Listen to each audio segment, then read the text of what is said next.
हाँ हाँ, सभी बच्चों को नया साल बहुत बहुत मुबारक हो।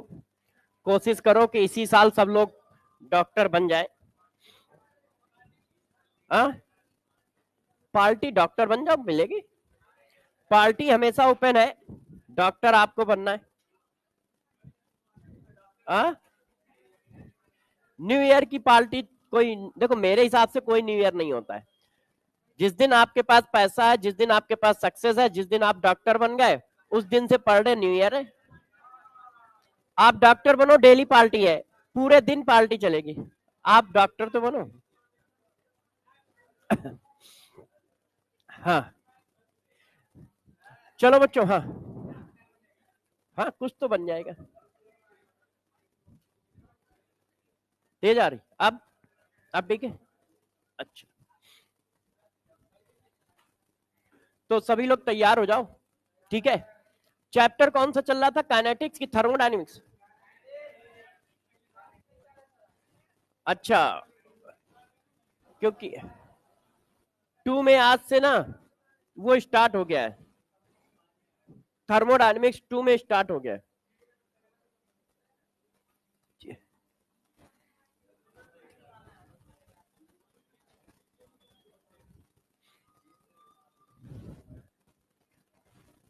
क्या हेडिंग बताना जरा यार सब लोग, क्या? अच्छा, कोलिजन। आर्नियस आर्नियस हो गया है ना सारा?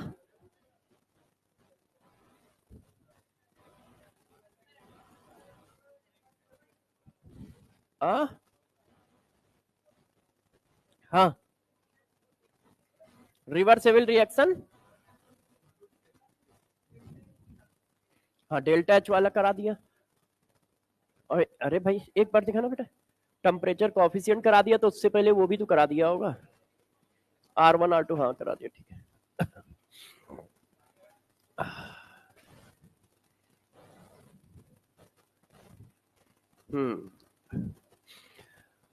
अच्छा, आप मोस्टली लोग पटना के हैं कि बाहर से हैं, तो हॉस्टल में रहते हैं? बाहर से। तो फिर मान लो आप लोग जैसे बच्चे जैसे आज कम है, तो हॉस्टल में करते क्या है बैठ के? मान लो सो रहे हैं तो कितनी देर तक सोते हैं? है? पूरा दिन? एक एक करके है? बताने तो हाँ। अच्छा हाँ, बताओ बताओ, तुम ही बताओ। कहाँ पे घूमते हो? कहाँ? कहाँ राजगीर? कहाँ है ये? एक मिनट, अरे हमें भी, हम भी चले जाया करें, हमारे पास भी टाइम रहता है। राजगीर, ये क्या चीज है ये? हाँ? अच्छा, राजगीर, राजगीर क्या है? जगह? नहीं, क्या होता है वहाँ? पहाड़ी इलाका है?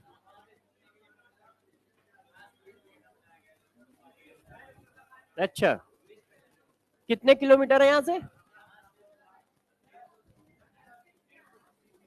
150 200? अच्छा, और राजगीर हो गया, और कौन सा? इको पार्क, उसमें क्या है?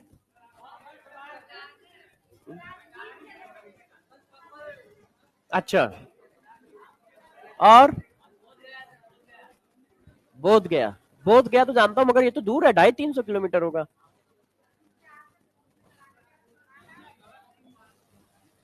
ओके, इसके अलावा पटना में बताओ, तो क्या लड़के बोध गया घूमने जाते हैं क्या यहाँ से?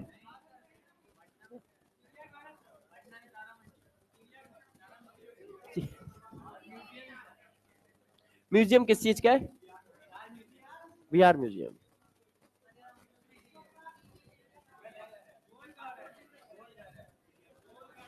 गोलघर क्या है उसमें?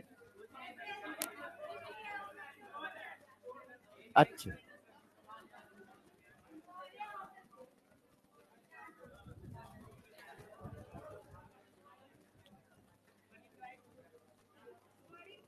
मरीन ड्राइव में क्या है?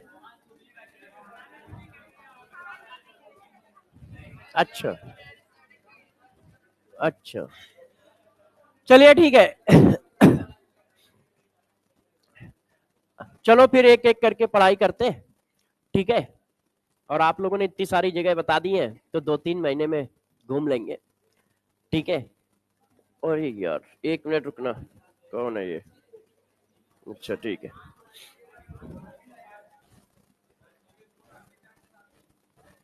हाँ तो देखो सभी बच्चे ध्यान दो।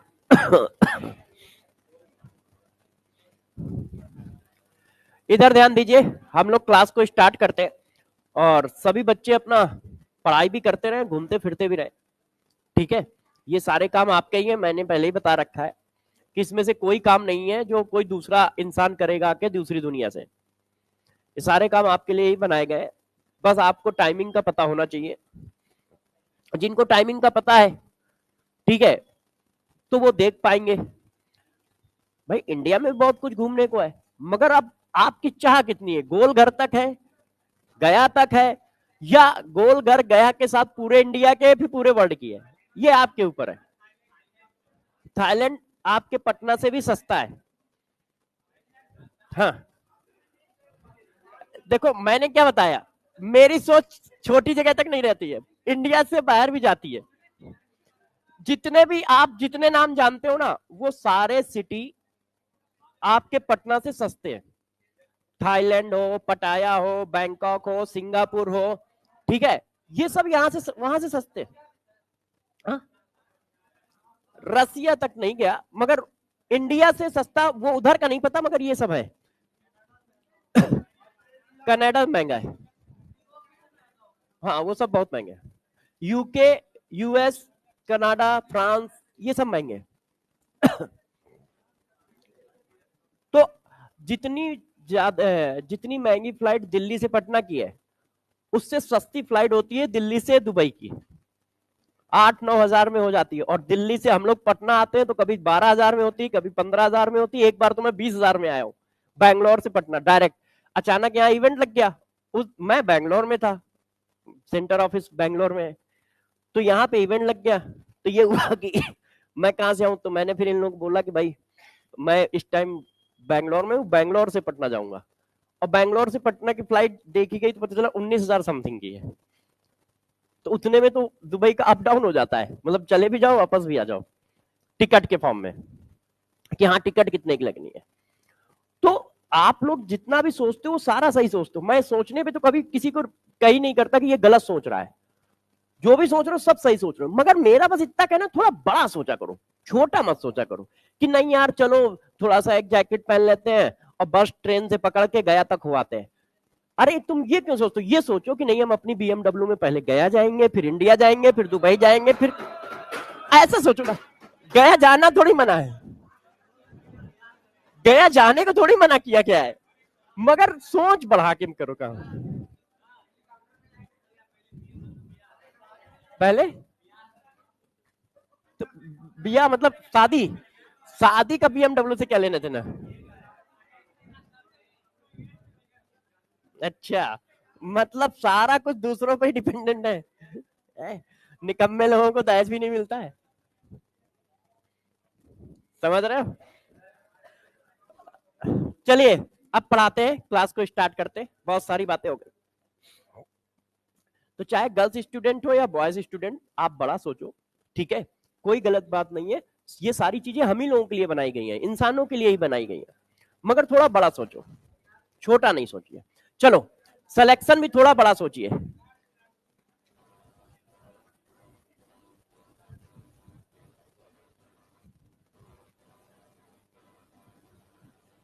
भाई थोड़ा स्पीड बढ़ाइए, आप लोग उनसे एक क्लास नहीं, एक क्लास नहीं 2 क्लास पीछे हो। यदि आज ये खत्म ना हुआ तो कल भी चलेगा आपका। उनका आज मैं थर्मोडाइनमिक्स स्टार्ट करूंगा, हाँ, मगर उसको हम लोग को पैचअप करना है ना, बराबर करना है ना। हुँ? हाँ संडे को यदि वो नहीं होगा टेस्ट तो ले लेंगे, ले लेंगे। अच्छा देखो, अब 15 मिनट बस दे दो, 15 मिनट में ये कोलिजन थ्योरी खत्म हो जाएगी, है ना। थ्योरेटिकल पार्ट है, इसमें न्यूमेरिकल पार्ट कम है, तो आप लोग 15 मिनट दीजिए और बातों को जरा सुनते जाइए कि क्या कहा गया है कोलिजन थ्योरी में। देखिए पहला पॉइंट, ये पॉइंट मैं 4-5 बार बोल चुका हूं कि रिएक्शन जो है कोलिजन की वजह से होती है, ये माना गया है केमिकल काइनेटिक्स में। तो पहला पॉइंट यही है, reaction occurs due to collision. ठीक है, पहला पॉइंट हो गया। अच्छा, अब जब रिएक्शन होगी कोलिजन की वजह से हो गई, तो फिर रेट आएगा। अब रेट ऑफ रिएक्शन किन बातों पे डिपेंड करेगा इनके हिसाब से, तो अगला पॉइंट समझो, rate of reaction depend upon two factor. दो फैक्टर कौन कौन से हैं? एक फैक्टर है बच्चों कोलिजन फैक्टर, कि भाई जितनी ज्यादा कोलिजन होंगी उतना ज्यादा रेट होगा। और एक है एनर्जी फैक्टर। एक एक करके इन दोनों फैक्टर को हमें समझना है। तो इनका कहना है कि जो रेट ऑफ रिएक्शन है वो दो फैक्टर पे डिपेंड करता है। एक फैक्टर है कोलिजन फैक्टर और एक फैक्टर है हमारा एनर्जी फैक्टर।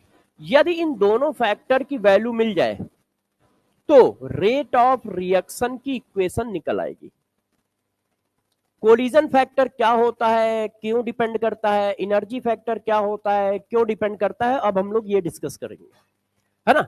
हमने इतनी बात बताई कि केमिकल काइनेटिक्स में रिएक्शन कोलिजन की वजह से हो रही है, तो रेट ऑफ रिएक्शन उनका दो बातों पे डिपेंड करता है, कोलिजन फैक्टर पे कि कितनी ज्यादा कोलिजन हो रही है, और दूसरा एनर्जी फैक्टर पे। क्यों? क्योंकि आपने एक्टिवेशन एनर्जी नाम की चीज पढ़ी है कि यदि इतनी एनर्जी नहीं मिलेगी तो वो प्रोडक्ट में कन्वर्ट नहीं होगा। तो दोनों फैक्टर का हमको डिटेल पढ़ना है और इसकी इक्वेशन निकालनी है। कोलिजन थ्योरी इतनी है कि इन दोनों फैक्टर का डिटेल पढ़कर इसकी एक इक्वेशन निकाल दो, rate of reaction equal to collision factor और एनर्जी फैक्टर की इक्वेशन। तो सबकी वैल्यू हमें निकाल के यहां डाल देनी है। तो एक एक करके हम लोग इस बात को करते हैं, तो जरा गौर से समझिए कैसे करते हैं। अब जरा देखो बच्चों, सबसे पहली हेडिंग हमारी आ रही है कोलिजन फैक्टर, कि कोलिजन फैक्टर क्या है। देखो कोलिजन फैक्टर में हम क्या काउंट करते हैं और कैसे काउंट करते हैं। जब रिएक्शन कोलिजन से हो रही है तो जितनी ज्यादा कोलिजन होंगी उतना ज्यादा रेट होगा, है कि नहीं। तो कोलिजन फैक्टर कैसे निकाला जाता है, तो गौर से देखिए, total number of effective collision per unit volume पर second is known as collision factor। अब जरा देखो, इन्होंने कहा total number of effective collision, तो ये हुआ कि यार ये रहता आपने क्या फैलाया है, इफेक्टिव का मतलब क्या है, क्या सारी कोलिजन नहीं लेनी है क्या? भाई सारी कोलिजन लेनी है तो आप बोलोगे टोटल नंबर ऑफ कोलिजन, मगर total number of effective collision क्या होता है? तो लोगों के दिमाग में घंटी बजी कि भाई ये इफेक्टिव कोलिजन का टर्म क्या है, ये क्या चीज है। तो देखो इन्होंने बताया कि total number of effective collision per unit volume per second is known as collision factor. Definition ये बताइए। तो लोगों ने कहा इसको निकालोगे कैसे, ये तो डिफिनीशन हुई, लैंग्वेज हुई, अब इसको निकालोगे कैसे। तो इन्होंने बताया कि यार कोलिजन दो तरह की होती है, कोलिजन दो तरह की होती है। तो लोगों ने कहा ठीक है भाई आप कह रहे हो मान लेते हैं। एक इन्होंने कहा, एक कोलिजन होती है हमारी क्या, परफेक्ट कोलिजन या इफेक्टिव कोलिजन। इफेक्टिव कोलिजन या परफेक्ट कोलिजन, परफेक्ट कोलिजन। और एक कोलिजन हमारी होती है अनइफेक्टिव कोलिजन, अनइफेक्टिव कोलिजन या नॉन अनपरफेक्ट कोलिजन। तो लोगों ने कहा भाई थोड़ा सा समझाओ यार, ये समझ में तो नहीं आया, आपने नाम लिख दिया तो मान लिया है कि कोलिजन दो तरह की है, मगर इस पर हम कुछ समझ नहीं पाए। तो अब जरा गौर से सुनते जाइएगा, है ना, अब वो 5 मिनट बाद अभी क्लियर हो जाएगा। तो इन्होंने कहा हमें वो कोलिजन लेनी है जो इफेक्टिव कोलिजन है। तो लोगों ने कहा भाई प्रभु इफेक्टिव कोलिजन होती क्या है, हमें ये तो बताओ। तो इन्होंने कहा देखो यार, कोलिजन दो तरह की है, एक इफेक्टिव कोलिजन, एक अनइफेक्टिव कोलिजन। तो लोगों ने कहा नहीं, मतलब नहीं समझ में आया, थोड़ा एक्सप्लेन करो। तो देखो इन्होंने एक्सप्लेन कैसे किया, गौर समझिएगा। अब इन्होंने एक्सप्लेन इस तरह से किया इस बात को, ये इफेक्टिव कोलिजन है। अब इफेक्टिव कोलिजन से कैसे बताया गया, और ये अनइफेक्टिव कोलिजन है।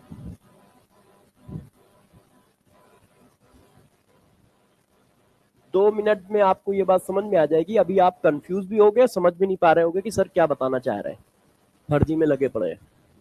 तो देखो अब आपको थोड़ा समझ में आएगा। देखो ये हमारा अल्काइल लाइट का एक मॉलिक्यूल है, और ये हमारा कोई न्यूक्लियोफाइल है।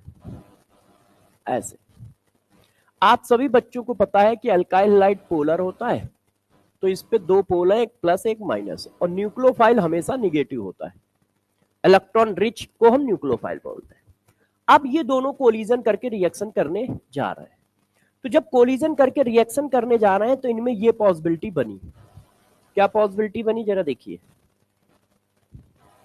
जब ये कोलिजन करते हैं तो एक पॉसिबिलिटी ये है कि जब ये कोलिजन करने जाएं,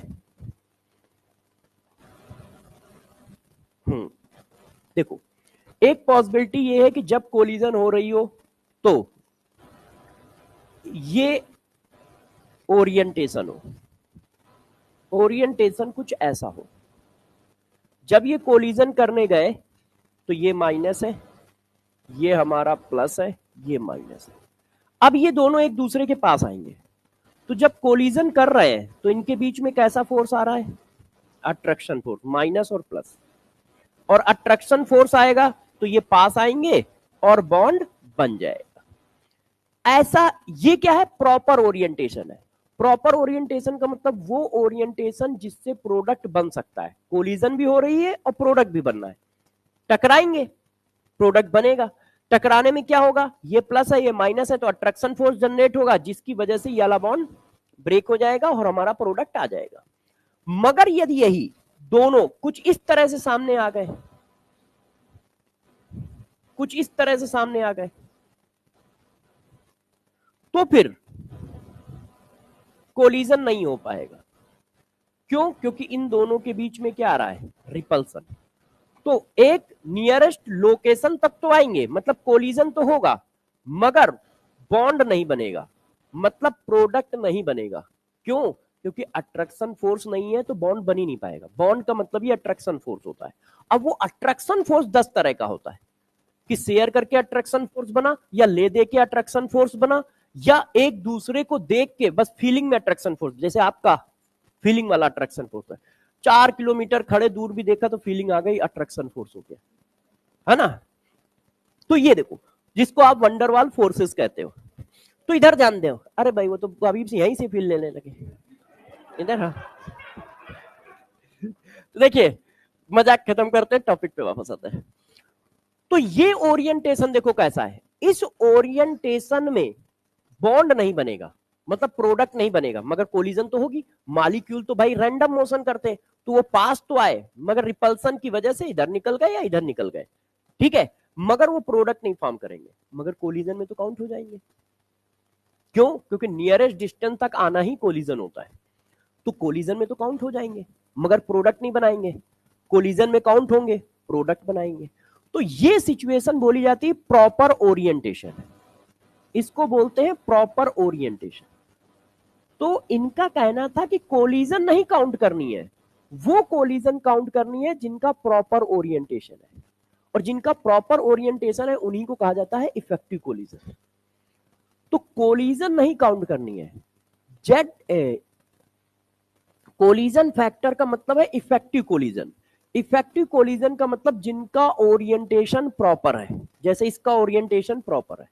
अब इसका ओरिएंटेशन प्रॉपर नहीं है, नॉट प्रॉपर ओरिएंटेशन। आप लोगों को याद होगा कि जब आपको SN2 रिएक्शन पढ़ाई गई तो आपको बोला गया कि क्या होगा, इन्वर्जन होगा, वेल्डन इन्वर्जन। तो उसका रीजन यही है कि भाई अब ये यहां से कोलिजन करके प्रोडक्ट बना नहीं सकता है, तो अब कहां से कर रहा है, ये देखो बैक साइड से। अब जब ऐसा करेगा तो बस छतरी जो है अपोजिट साइड में खुल जाएगी। क्यों, इधर से अटैक पड़ा तो ये अपोजिट साइड में चली गई, पहले छतरी ये थी, जैसे ही अटैक पड़ गया, अब इधर से अटैक पड़ा तो छतरी ये हो जाती है। 100% इन्वर्जन हो गया, इसी को कहते हैं वेल्डन इन्वर्जन, कि छतरी अपोजिट साइड में खुल गई, पहले यूं थी, ठीक है, अब इधर से उधर से अटैक हुआ तो छतरी उधर की ओर चली गई और ये वाला बाहर आ गया डंडा। इसीलिए आप नाम देते हो कि हाँ ये वेल्डन इन्वर्जन है। SN2 में कहते हो, SN1 में तो नहीं कहते हो, क्यों, क्योंकि वहां पे सब जगह पे प्लस चार्ज है, रिपल्सन है ही नहीं भाई, कार्बोकैटायन बन गया तो हर जगह प्लस है, चाहे जहां से अटैक कर लो, रिपल्सन फोर्स ही नहीं आनी, हमेशा अट्रैक्शन ही फोर्स आना है। तो चाहे फ्रंट से आ जाए, चाहे बैक से आ जाए, मालिक्यूल कहीं से भी आए, सब जगह प्रॉपर ओरिएंटेशन है, उसमें इन्वर्जन प्लस रिटेंशन होता है। क्योंकि भाई कहीं से भी आ सकता है ना, तो कुछ सामने से आ गया, कुछ बैक से आ गया, ऐसा कुछ नहीं। वो कार्बोकैटायन की स्टेबिलिटी पे डिपेंड करता है। कार्बोकैटायन बहुत ज्यादा स्टेबल है तो रिटेंशन बढ़ जाएगा, क्योंकि जब स्टेबल है, कार्बोकैटायन हमारा फ्लैट होता है, अब प्लस चार्ज चारों तरफ फैला हुआ है, अब प्लस चार्ज चारों तरफ फैला है तो माइनस चार्ज यहां से अटैक कर ले। मगर टाइमिंग के हिसाब से इन्वर्जन इसलिए ज्यादा कहते हैं क्योंकि इसको निकलने में जितना टाइम लग रहा है उतने में ही इसको अटैक करना है। तो जब ये निकल रहा होगा तो इसकी फील्ड तो बनी रही होगी, तो उस फील्ड में यदि निगेटिव आएगा तो रिपल मारेगा, तो यहां पे अट्रैक्शन कम बन पाएगा, क्योंकि वो जा रहा है मगर अपनी फील्ड तो बना के बैठा ही है ना, और इधर फील्ड पॉजिटिव बनी है तो इधर अप्रोच ज्यादा होती है। मगर यदि कार्बोकैटायन बहुत स्टेबल है तो ये जा चुका होगा, और कार्बोकैटायन अब है, अब सिर्फ पॉजिटिव फील्ड है, जब पॉजिटिव फील्ड है तो चाहे जहां से अटैक मार दो, है ना। तो जैसे जैसे कार्बोकैटायन की स्टेबिलिटी बढ़ेगी वैसे वैसे इन्वर्जन प्रोडक्ट कम होगा, रिटेंशन प्रोडक्ट बढ़ता चला जाता है। तो वो कार्बोकैटायन पे इन जनरल हम लोग ऐसा कहते हैं कि हाँ भाई यदि SN1 रिएक्शन है तो इन्वर्जन प्रोडक्ट हमारे पास ज्यादा है, रिटेंशन प्रोडक्ट हमारे पास कम है। मगर ये कार्बोकैटायन हमारा बहुत स्टेबल है तो रिटेंशन प्रोडक्ट की वैल्यू इन्वर्जन प्रोडक्ट के बराबर आ जाएगी, 50-50 या 50 से भी ज्यादा हो सकती है। तो चलो वो तो ऑर्गेनिक है, कौन सी, मेनली गैस के लिए, मगर लिक्विड पे भी लगाते हैं, कोई दिक्कत नहीं, क्योंकि लिक्विड में भी आयन मूव करते हैं गैस की तरह, सॉलिड पे नहीं लगा पाओगे क्योंकि सॉलिड में मूव नहीं करते। अब देखो इन्होंने कहा ये प्रॉपर ओरिएंटेशन है, ये प्रॉपर ओरिएंटेशन नहीं है, तो लोगों ने कहा ठीक है यार कोई बात नहीं है। तो बात ये आ गई कि टोटल कोलिजन नहीं काउंट करनी है, क्योंकि आपने ये लिखा है, गौर सुनिएगा, rate of reaction depend upon two factor. Rate collision की वजह से नहीं आ रहा है, रेट इफेक्टिव कोलिजन की वजह से आ रहा है। आप रिएक्शन का रेट पढ़ रहे हो ना, तो जब रिएक्शन होगी तभी तो रेट काउंट करोगे, रिएक्शन होगी नहीं तो रेट काउंट नहीं करोगे। तो ये वाला कोलिजन तो काउंट नहीं होगा, ये वाला कोलिजन काउंट होगा ना। इसीलिए उन्होंने टोटल कोलिजन ना कह के क्या बोला है, इफेक्टिव कोलिजन बोला है, कि इफेक्टिव कोलिजन। तो इफेक्टिव कोलिजन का मतलब ऐसी कोलिजन जिनका ओरिएंटेशन प्रॉपर है, उनको हमें काउंट करना है। तो अब जरा गौर सुनिएगा, हमने कहा कि प्रॉपर ओरिएंटेशन वाली कोलिजन का नंबर कैसे निकालोगे। भाई ये तो बात आपने समझा दी कि हमें कौन सी कोलिजन लेनी है जिनका ओरिएंटेशन प्रॉपर है और उनको हम इफेक्टिव कहेंगे। तो लोगों ने कहा नंबर कैसे निकालोगे, तो हमने देखो कैसे निकाला, गौर समझना। समझ लो टोटल कोलिजन 100 है, टोटल कोलिजन कितनी है 100। अब 100 में से प्रॉपर कोलिजन की प्रोबेबिलिटी, प्रॉपर कोलिजन की प्रोबेबिलिटी मतलब इस तरह के अरेंजमेंट की प्रोबेबिलिटी 0.3 है। तो जैसे ही प्रोबेबिलिटी का मल्टीप्लाई टोटल कोलिजन में करोगे तो देखो क्या आएगा, 100 है, और प्रॉपर ओरिएंटेशन की प्रोबेबिलिटी 0.3 है, तो 100 इंटू 0.3 कितना आया 30 आ गई इफेक्टिव कोलिजन। तो टोटल कोलिजन को कहा जाता है जेड, उसमें हम मल्टीप्लाई कर देते हैं प्रोबेबिलिटी फैक्टर का। प्रोबेबिलिटी फैक्टर किसका प्रोबेबिलिटी है, प्रॉपर ओरिएंटेशन का। तो जरा देखो total number of collision Z है, और देखिए प्रॉपर प्रोबेबिलिटी ऑफ, एक minute, probability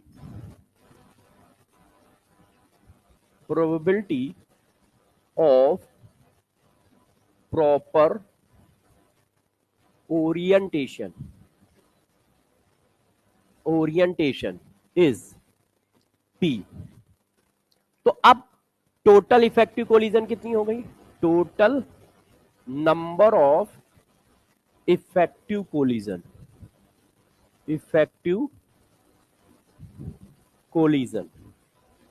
is Z into P। Total collision 100 थी, उसमें हमने उसकी प्रोबेबिलिटी का मल्टीप्लाई कर दिया जो इफेक्टिव कोलिजन है। इफेक्टिव कोलिजन की प्रोबेबिलिटी P है, तो Z इंटू P। तो Z इंटू P करने से वैल्यू बढ़ नहीं रही है, घट रही है, ध्यान रखना, क्योंकि प्रोबेबिलिटी की वैल्यू हमेशा लेस देन 1 होती है ना। प्रोबेबिलिटी की वैल्यू हमेशा लेस देन 1 होती है, और एक से छोटी वैल्यू का मल्टीप्लाई करने से वैल्यू कम हो जाती है। तो टोटल कोलिजन Z है, उसमें से प्रॉपर ओरिएंटेशन की प्रोबेबिलिटी P है, तो इफेक्टिव कोलिजन कितनी आ गई? Z into P। अब Z इंटू P हमने यहां डाल दिया, क्योंकि इसकी वैल्यू आपने निकाल ली इसकी वैल्यू आपने निकाल ली, इसकी वैल्यू आ गई Z इंटू P। अब बचा ये फैक्टर, कि भाई ये फैक्टर कैसे निकालोगे? तो देखो हम लोगों ने क्या कहा, हमने कहा रिएक्शन कोलिजन की वजह से होती थी।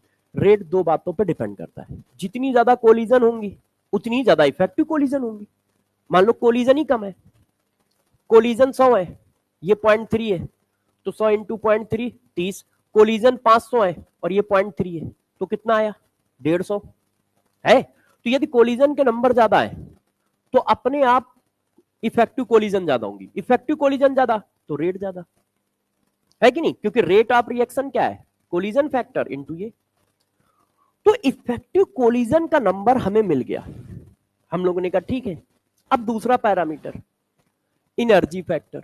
अब देखो एनर्जी फैक्टर में क्या होता है, आप लोगों ने एनर्जी फैक्टर का थोड़ा सा पार्ट वहां पढ़ाया है, मगर उसको इससे रिलेट नहीं किया है। अब रिलेट करेंगे। जब कोई रिएक्शन होती है तो उसके एनर्जी में भी चेंजेस आते हैं। क्यों? क्योंकि कुछ बॉन्ड बनेंगे, कुछ बॉन्ड ब्रेक होंगे, है कि नहीं? देखो ये हमारी एनर्जी है और ये हमारा प्रोसेस है टाइम, ऐसे ये एनर्जी है, ये प्रोसेस है, टाइम है। अब हम लोग बात करते हैं कि ये काम कैसे करेगा। तो आप लोगों ने ये बताया कि यार देखो रिएक्टेंट की एनर्जी अभी यहां पर है, रिएक्शन कर रहा है और प्रोडक्ट यहां बना, एंडोथर्मिक मान के चल रहे हैं, आप एक्सोथर्मिक भी बना सकते हैं, ऐसा कुछ नहीं। और ये है इसका थ्रेशोल्ड एनर्जी बैरियर, और इसको आपने नाम दिया एक्टिवेशन एनर्जी। ओरिएंटेशन आपका प्रॉपर है, मगर यदि ये इस बैरियर को नहीं पार कर पाया तो भी रिएक्शन नहीं होगी। आपने एक फैक्टर तो बता दिया कि ओरिएंटेशन प्रॉपर है, तो कोलिजन के हिसाब से रिएक्शन हो जाएगी, मगर एनर्जी के हिसाब से होगी कि नहीं होगी? वो तभी होगी जब वो इस वैल्यू को पालेगा, है कि नहीं? जब वो एक्टिवेशन कॉम्प्लेक्स पर पहुंचेगा तब रिएक्शन होगी। क्यों? क्योंकि बॉन्ड को ब्रेक करना है। अट्रैक्शन फोर्स तो डेवलप हुआ, मगर क्या इतना अट्रैक्शन फोर्स डेवलप हुआ है कि वो उतनी एनर्जी निकालेगा जिससे बॉन्ड ब्रेक हो सके? क्योंकि बॉन्ड ब्रेक भी तो करना है, देखो ये वाला बॉन्ड ब्रेक भी तो करना है। तो भाई बॉन्ड कभी भी ब्रेक होगा तो एनर्जी देनी है, और बॉन्ड कहीं पर भी फॉर्म हो रहा है, अट्रैक्शन फोर्स फॉर्म हो रहा है, तो एनर्जी निकलेगी। तो इसको एनर्जी निकालनी है और इसको लेनी है। मान लो ये एनर्जी कम निकाल रहा है तो कोलिजन तो ठीक है, ओरिएंटेशन ठीक है, मगर एनर्जी कम निकालेगा तो ये ब्रेक ही नहीं हो पाएगा। तो इसीलिए कहा गया है कि यार उसको उतनी एनर्जी चाहिए जो उसकी एक्टिवेशन एनर्जी से ज्यादा हो, क्योंकि बॉन्ड ब्रेक करने के लिए, प्रोडक्ट बनाने के लिए कितनी मिनिमम एनर्जी चाहिए? Activation energy. तो इतनी एनर्जी तो दे। तो लोगों ने कहा इसको कैसे निकालोगे? तो जरा गौर से समझिएगा। देखिए total fraction of molecule molecules which have energy, sorry, which have kinetic energy, यहां लिखो kinetic energy greater than activation energy is e की पावर माइनस ई ए अपॉन आर टी। जो हमारी इफेक्टिव कोलिजन है उनमें से कितनी ऐसी कोलिजन है जिनके पास इतनी काइनेटिक एनर्जी है जो एक्टिवेशन एनर्जी से ज्यादा है। यदि उसके पास एक्टिवेशन एनर्जी से ज्यादा एनर्जी है तो इस बैरियर को पार कर जाएगा, प्रोडक्ट बना देगा। तो मैथमेटिकली काउंट किया गया तो वो नंबर इतने निकल के आए। ये कहां से काउंट किया जाता है? इसका जो काउंट है, मतलब जो इसका प्रूफमेंट है, वो नीट और जेई दोनों के सिलेबस में नहीं है, मगर होता कहां है थोड़ा सा बता देता हूं, जैसे आपको हल्का सा आइडिया हो जाएगा। आपने गैसीय स्टेट में एक इक्वेशन पढ़ी होगी या एक नाम पढ़ा होगा, मैक्सवेल डिस्ट्रीब्यूशन कर्व। उसका कर्व आप पढ़ते हो, उस कर्व को बनाने में जो प्रूफमेंट लगता है उसी पे ये नंबर आता है, उसी पे नंबर आता है। 6-7 पेज का वो प्रूफमेंट होता है पूरा मैथमेटिकली, ठीक है, किसी भी सिलेबस में नहीं है, हायर स्टडी में रहता है। तो उसको प्रूफमेंट में ये नंबर निकल के आता है, क्योंकि बच्चों को लगता है ना ये नंबर आया कहां से, है ना। तो हम लोग तो भाई डायरेक्ट पढ़ा रहे होते हैं, एनसीईआरटी में डायरेक्ट लिखा होता है, बुकों में भी डायरेक्ट लिखा होता है, क्योंकि इसकी प्रूफमेंट का ना तो जेई में सिलेबस में, नीट में तो मान लो बात ही अलग हो गई। तो वो नंबर जो ये बता रहा है कि एक्टिवेशन एनर्जी से ज्यादा काइनेटिक एनर्जी किनके किनके पास है, वो नंबर इतना है। ये नंबर ऑफ मॉलिक्यूल है, total fraction of molecule. Total fraction of molecule का मतलब हुआ टोटल मॉलिक्यूल 1000 है, तो उसमें से कितने फ्रैक्शन ऑफ मॉलिक्यूल ऐसे हैं जिनकी एनर्जी, जिनकी काइनेटिक एनर्जी एक्टिवेशन एनर्जी से ज्यादा है। फ्रैक्शन का मतलब हुआ कुछ पार्ट, है ना। टोटल हमारे पास मॉलिक्यूल मान लो 1000 है, तो उसमें से 100 मॉलिक्यूल ऐसे हैं सपोज करो, तो वो फ्रैक्शन बन गया। फ्रैक्शन क्या बनेगा? 100 है 1000 में से, तो 1/10, 1/10 फ्रैक्शन ऑफ मॉलिक्यूल ऐसे हैं जिनकी काइनेटिक एनर्जी एक्टिवेशन एनर्जी से ज्यादा है, और इनकी एनर्जी एक्टिवेशन एनर्जी से ज्यादा है, तो ये प्रोडक्ट बनाएंगे और रेट में काउंट होंगे। तो जो लैंग्वेज फॉर्म में लिखा है इसका ग्राफ एनसीईआरटी में है, एनसीईआरटी में भी है, एनसीईआरटी में होने की वजह से वो सिलेबस में आ गया। जैसे बच्चे कहते हैं ना, बच्चे मतलब लोग कहते हैं कि एनसीईआरटी पढ़ना थोड़ा टफ रहता है, क्योंकि पता नहीं कौन लाइन लिखी होती है, ऊपर वाली लाइन का नीचे वाली लाइन से लेना देना है या नहीं पता नहीं, तो वही रियलिटी है। अब इस चीज का जो आपने लैंग्वेज के फॉर्म में लिखी, अब इसको ग्राफ के फॉर्म में दिखाओ। जो लैंग्वेज के फॉर्म में लिखा है बस इसी को ग्राफ के फॉर्म में दिखा देना है। बताया था मैंने, केमिस्ट्री वाले बहुत कमजोर होते हैं, पहले लैंग्वेज लिखते हैं, फिर फार्मूला लिखते हैं, फिर उसी का ग्राफ बनाते हैं। तो आज भी वही काम करना है। देखो इधर मैंने क्या लिया, फ्रैक्शन ऑफ मॉलिक्यूल,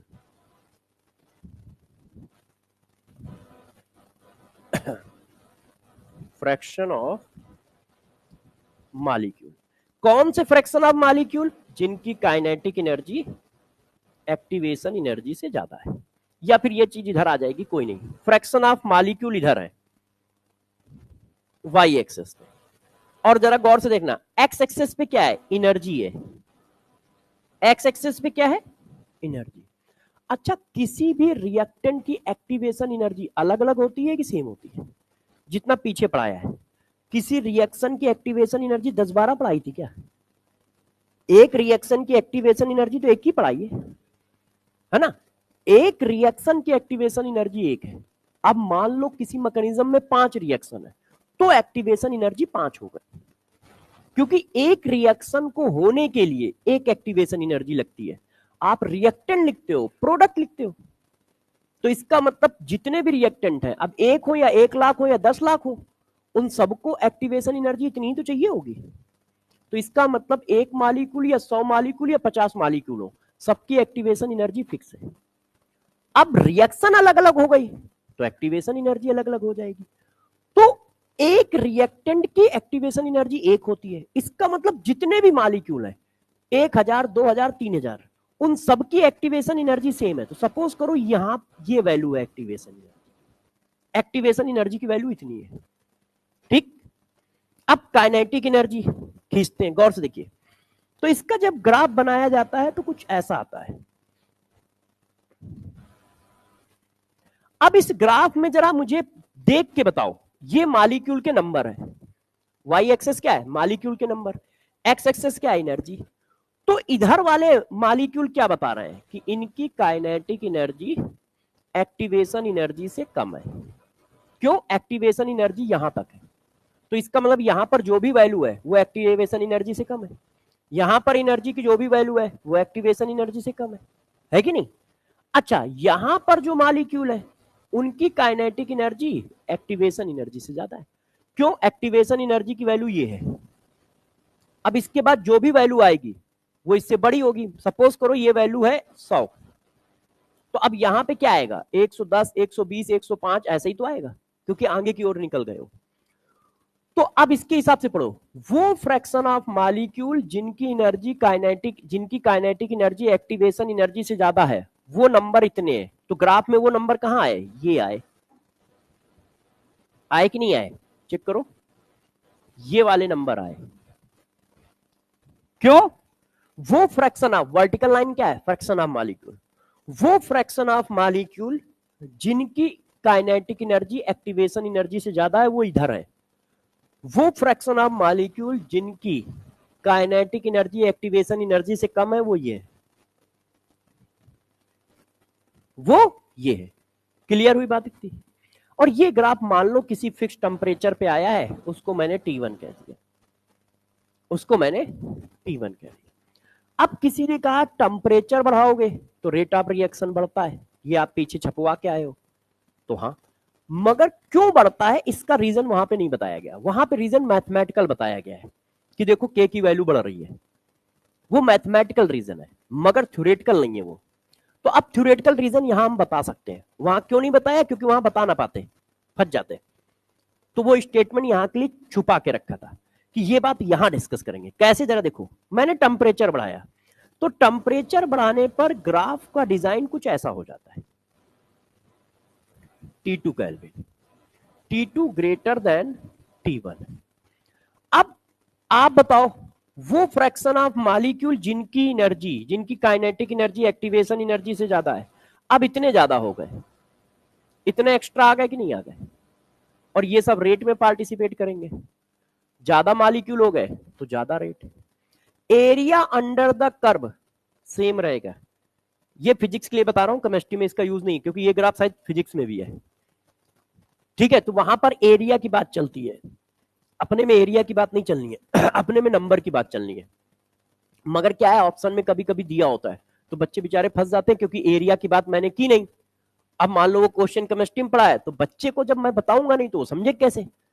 हाँ, वो बात अलग है, फिजिक्स में बताई गई, मगर वो रिलेट नहीं कर पाता है, उसको लगता है फिजिक्स फिजिक्स होती है, केमिस्ट्री केमिस्ट्री होती है, बायो बायो होती है ना, मैथ्स मैथ्स होती है, और जबकि ये सब कुछ साइंस है। आप देखो, जितने साइंटिस्ट केमिस्ट्री में लिखे वो सब फिजिक्स वाले हैं, और फिजिक्स जितने प्योर केमिस्ट्री के साइंटिस्ट हैं वो सब बायो वाले हैं।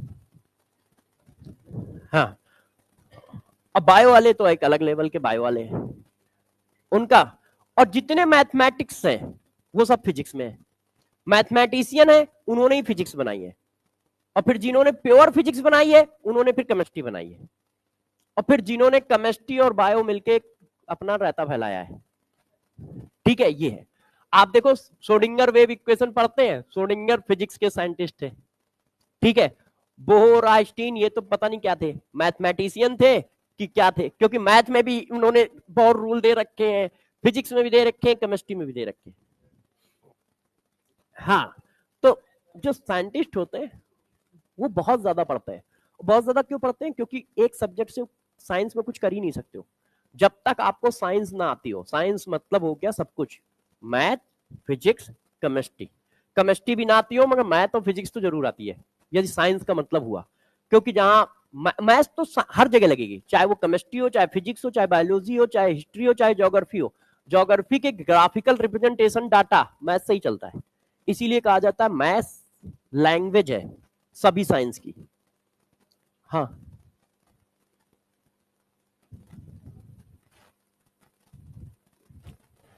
एक मिनट इस बच्चे की बात कर लो। एक्टिवेशन एनर्जी काइनेटिक एनर्जी बराबर हो तो प्रोडक्ट बनेगा, ये कह रहे हो ना? यस। हमें तो मिनिमम रिक्वायर्ड एनर्जी चाहिए, उतनी चाहिए, उससे उतनी मिल जाए या उससे ज्यादा मिल जाए, कम ना हो बस, है ना? तो प्रोडक्ट बनेगा। तो देखो एनर्जी फैक्टर में वो नंबर कितने निकाले गए, ई की पावर माइनस ई ए अपॉन आर टी। तो ध्यान रखना ये नंबर ऑफ, कभी कभी ये स्टेटमेंट में आता है कि वो फ्रैक्शन ऑफ मॉलिक्यूल कितने होंगे जिनकी काइनेटिक एनर्जी एक्टिवेशन एनर्जी से ज्यादा होगी कोलिजन थ्योरी के रिगार्डिंग। तो बच्चों को लगता है वो मॉलिक्यूल कुछ आएंगे 10 20 100 200 400, पता पता चला वो नंबर ऑफ मॉलिक्यूल ये है। ठीक है, अब हम इसको उठा के वहां डाल देते हैं अपनी इक्वेशन पे, एनर्जी फैक्टर की वैल्यू ई की पावर, तो ये इक्वेशन आर्हेनियस के, अच्छा रेट ऑफ रिएक्शन की जगह क्या डाल दिया कि, तो ये इक्वेशन आर्हेनियस के सिमिलर आ जाती है। ये देखो, ये देखिए, ये देखिए, अब इन दोनों का मल्टीप्लाई ही क्या हो जाता है, ए हो जाता है, जिसको आप कोलिजन फ्रीक्वेंसी नाम दे देते थे वहां। कोलिजन फ्रीक्वेंसी का मतलब ही इफेक्टिव कोलिजन है। तो ये इक्वेशन आ गई किसकी, कोलिजन थ्योरी की इक्वेशन आ गई। कोलिजन थ्योरी पे क्वेश्चन आने के चांसेस बहुत कम और रेयर होते हैं, और जो भी आएंगे थ्योरेटिकल क्वेश्चन आएंगे।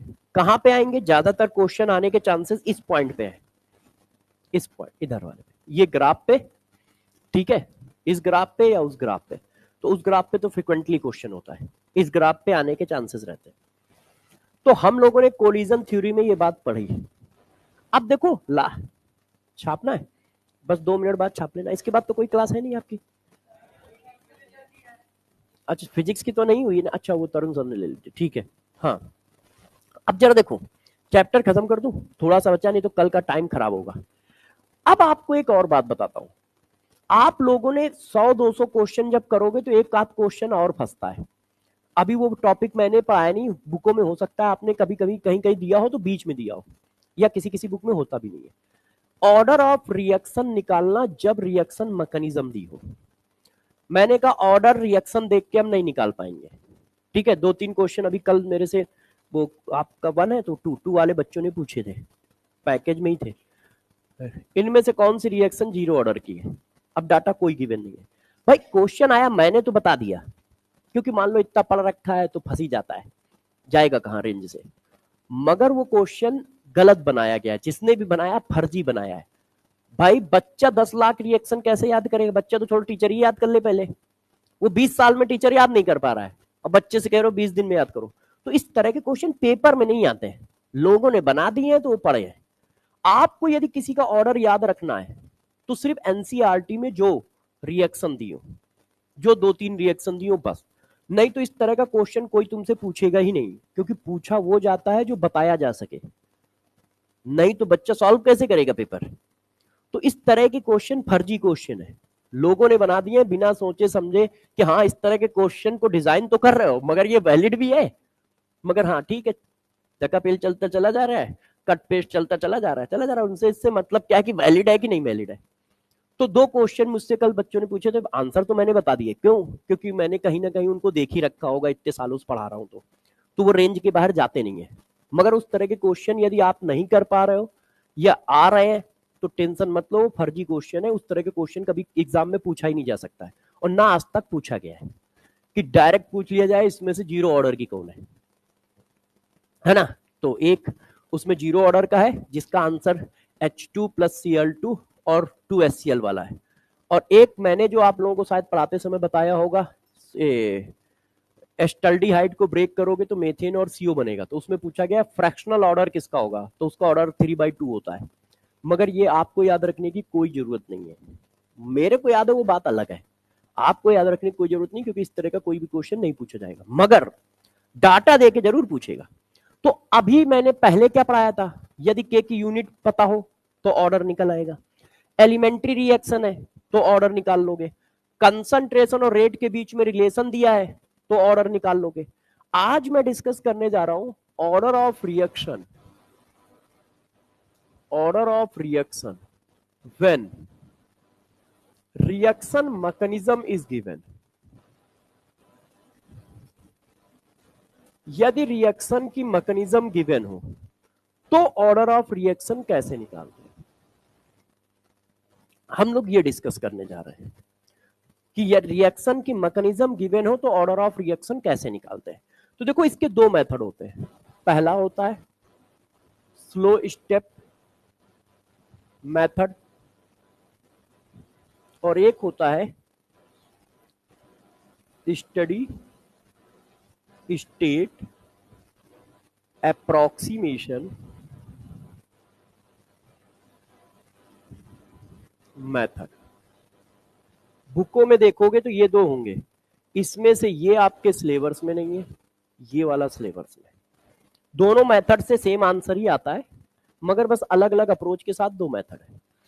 तो हमें पढ़ना है स्लो स्टेप मेथड। इसके बारे में आप थोड़ा बहुत जानते भी हो, ऑर्गेनिक में यूज होता है, मगर ऑर्गेनिक पूरा अलग है, फिजिकल का पूरा अलग है। देखो स्लो स्टेप मेथड में आप कैसे निकालोगे किसी रिएक्शन का ऑर्डर और किसी रिएक्शन की रेट इक्वेशन। तो जरा देखिए इसमें दो तरह के केस बनेंगे। तो मैं अगले पेज पे चलता हूं, आप मुझे सिर्फ 10 मिनट देंगे, 10 मिनट में हम लोग खेल करेंगे। आप एक ऐसे बना ले और फिर आपका मन करे तो इसको इस तरह से कॉपी भी कर ले। अब देखो जरा बच्चों, एक केस इसमें क्या होता है गौर समझिएगा, क्योंकि ये क्वेश्चन बच्चे करने में फंसते हैं। जब फर्स्ट स्टेप क्या हो, स्लो स्टेप हो,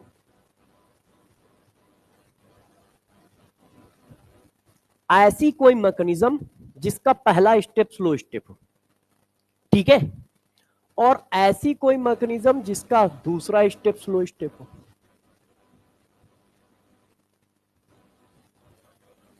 अब दोनों में क्वेश्चन कैसे करोगे और क्वेश्चन में क्या अप्रोच लेनी है बताता जा रहा हूं, समझाता जा रहा हूं, आप करते जाइएगा। पहले मैं एक ऐसी रिएक्शन लिख देता हूं जैसे आप अप्रोच बना पाओ। ये देखो ये एक रिएक्शन है, इसका मतलब ये कॉम्प्लेक्स रिएक्शन है। क्यों? क्योंकि आप इसकी मैकेनिज्म लिख रहे हो, इसका मतलब एक से ज्यादा स्टेप है, और एक से ज्यादा स्टेप वाली रिएक्शन कॉम्प्लेक्स रिएक्शन है कि नहीं। तो ये कॉम्प्लेक्स रिएक्शन है। अब मैं इसकी मैकेनिज्म लिख देता हूं। सपोज करो इसकी मैकेनिज्म ये है, पहला स्टेप, और जितने भी मैकेनिज्म के स्टेप होते हैं वो सब एलिमेंट्री स्टेप होते हैं, उनको आप क्या बोलते हो।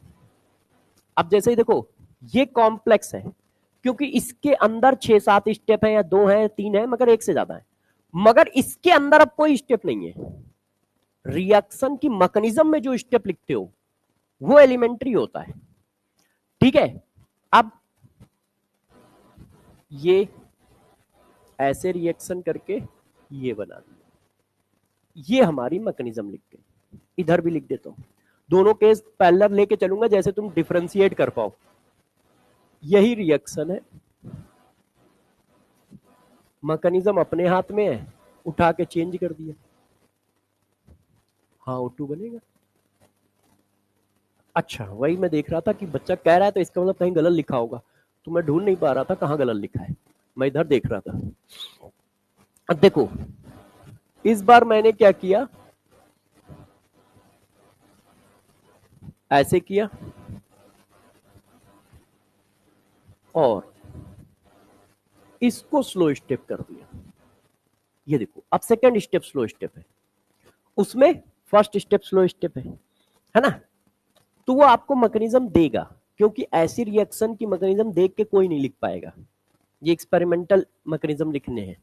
क्यों? इसमें थोड़ी कोई कार्बोकैटायन, कार्बे एनायन, फ्री रेडिकल या पोलर नॉन पोलर दिख रहा है जो आप अपनी तरफ से लिख दोगे, तो वो लिख के देगा आपको कि हाँ भाई ये पॉसिबिलिटी है या ये पॉसिबिलिटी है, कोई एक देगा कि ये क्वेश्चन है इसकी मैकेनिज्म ये है। क्या पूछेगा अभी बताऊंगा। अब मेरे से कह रहा है कि इसकी रेट लाइक इक्वेशन लिख दो, कि इसकी रेट लाइक इक्वेशन क्या आएगी या इसका ऑर्डर ऑफ रिएक्शन बता दो। तो अब देखो कैसे करते हैं, दोनों क्वेश्चन एक साथ करके दिखाऊंगा। स्टेप नंबर 1, जब भी ऐसे क्वेश्चन आते हैं तो सबसे पहले क्या करना है, पहला पॉइंट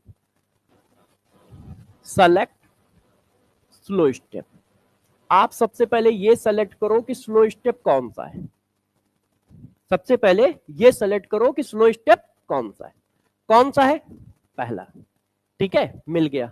दूसरा step number 2, right rate law expression equation of slow step. Slow step का रेट लॉ एक्सप्रेशन इक्वेशन लिख दो।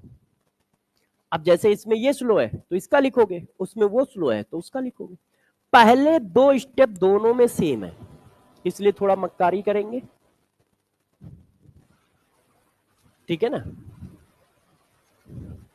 अपना अपना देख लो भाई, है ना। पहले दो स्टेप बिल्कुल सेम है, स्लो स्टेप सेलेक्ट करो, स्लो स्टेप मिल जाए तो उसका रेट ला एक्सप्रेशन लिख दो। क्लियर है, अब छाप लेते हैं, मतलब अब लिख देते हैं, करते भी जा रहे हैं ना साथ साथ में। अब मैंने देखा ये स्टेप स्लो है, अब इसका रेट ला एक्सप्रेशन लिखो, तो रेट इक्वल टू के रिएक्टेंट की पावर 1।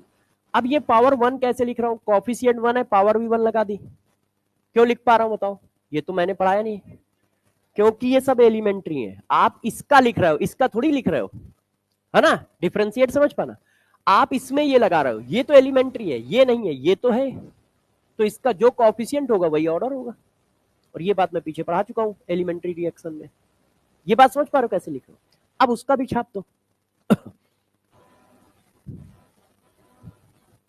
कि अब इसका सेकंड स्टेप है और O3 की पावर 1। यहां तक कोई दिक्कत। अच्छा, अब गौर से एक कॉन्सेप्ट समझो, क्योंकि अगले पेज पे जाएंगे हम लोग। देखो, रेट ला एक्सप्रेशन जो होता है वो कभी इंटरमीडिएट के टर्म में नहीं लिखा जाता। क्यों, क्योंकि इंटरमीडिएट का रेट ऑफ रिएक्शन या रेट 0 होता है, जितना बना उतना बिगड़ गया। तो बनने का रेट और बिगड़ने का रेट बराबर ही है। तो वो रेट इक्वेशन में कैसे आएगा, इसमें तुम क्या कह रहे हो कि ये बनता जाएगा तो रेट बढ़ता चला जाएगा, जबकि ऐसा तो है नहीं। इस ये रेट में पार्टिसिपेट ही नहीं कर रहा है, ये बना भी और बिगड़ा भी है। तो कभी भी रेट ला इक्वेशन इंटरमीडिएट के टर्म में लिखी नहीं जाती है, और यदि लिख गई है तो उसकी वैल्यू निकाल के डालनी पड़ती है, उसकी वैल्यू निकाल के डालनी पड़ती है। और क्यों नहीं लिखते वो बात समझ पाए, क्योंकि यार ये जितना बना है वो उतना निपट भी जाता है, तो उसका नेट रेट हमेशा 0 होता है। और तुम यहां कह रहे हो कि इसका कंसंट्रेशन बढ़ेगा तो इसका रेट बढ़ेगा, ये तो फर्जी बात हो गई। तो इस वजह से क्या होता है कि इंटरमीडिएट के टर्म में नहीं लिखी जाती है, और यदि आ गया तो उसकी वैल्यू निकालनी पड़ेगी। जब पहला स्टेप स्लो होगा तो कभी नहीं आएगा, क्योंकि पहले स्टेप में इंटरमीडिएट आ ही नहीं सकता है। पहले स्टेप में तो सीधा रिएक्टेंट ही लिखा जाएगा ना। इंटरमीडिएट पहले स्टेप में बनेगा तो दूसरे तीसरे में आएगा, पहले में कैसे इंटरमीडिएट आ जाएगा। तो पहला, यदि पहला स्टेप स्लो है तो क्वेश्चन इजी होता है। क्यों, क्योंकि डायरेक्ट आपको फाइनल इक्वेशन आती है, इसमें हमें कुछ नहीं करना है। क्योंकि देखो, इक्वेशन किसके फॉर्म में लिखी है, रिएक्टेंट के फॉर्म में लिखी है ना, इंटरमीडिएट के फॉर्म में नहीं लिखी है। तो इसमें तो कुछ नहीं करना है, इसकी क्वेश्चन खत्म हो गया। अब इसमें क्या करना होता है जरा देखो, मैं अगले स्टेप में, उसमें अगले पेज में बताता हूं। देखिए स्टेप नंबर 3, अब वो हमें सिर्फ परेशान करता है क्वेश्चन वाला। क्वेश्चन वाला क्या परेशान करता है, आप सभी बच्चे जानते हैं कि रेट ऑफ रिएक्शन क्या होता है, individual rate divided by coefficient, है ना। रेट ऑफ रिएक्शन क्या है, individual rate divided by coefficient. तो मैं लिखने जा रहा हूं, डरना नहीं। अब देखो, आप इसकी इक्वेशन लिख रहे हो, इनकी नहीं लिख रहे हो। तो individual rate divided by coefficient, individual rate divided by coefficient. तो रेट ऑफ रिएक्शन की जगह आप ये डाल सकते हो।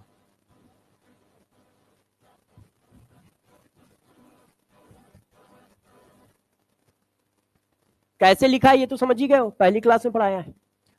तो इसका मतलब आप इस जगह पे ये डाल सकते हो। तो कभी कभी वो ऑप्शन ऐसे लिख के दे देगा, कभी कभी वो ऑप्शन ऐसे लिख के दे देगा, तो आपको लगेगा कि यार ये क्या रहता फैला रखा है। और ये सारी बातें सही है। उसने क्या किया है, रेट ऑफ रिएक्शन की वैल्यू डाल दी है। ये सारी बातें सही है। तो वो ऑप्शन बनाते समय ये बनाएगा या ये बनाएगा या ये बनाएगा, तो तुम्हें लगेगा इस तरह का ऑप्शन कैसे आ रहा है। उसने रेट ऑफ रिएक्शन की जगह पे individual rate divided by coefficient डाल दिया है, और डाला जा सकता है क्योंकि ये हम लोग बता चुके हैं। ऑर्डर ऑफ रिएक्शन कितना हुआ, मान लो ऑर्डर ऑफ रिएक्शन पूछ रहा है, तो ऑर्डर ऑफ रिएक्शन कितना हुआ, 1, पावर 1 लगी है।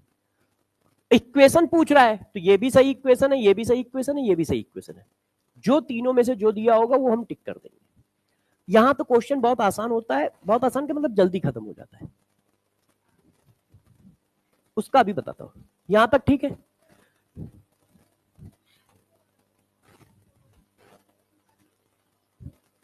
हाँ, हम हमेशा जो इक्वेशन लिखेंगे, आप रेट ऑफ रिएक्शन किसका लिख रहे हो, कॉम्प्लेक्स रिएक्शन का लिख रहे हो, तो कॉम्प्लेक्स रिएक्शन के individual rate divided by coefficient करोगे ना, तो कॉम्प्लेक्स रिएक्शन के individual rate divided by coefficient करके बराबर किए।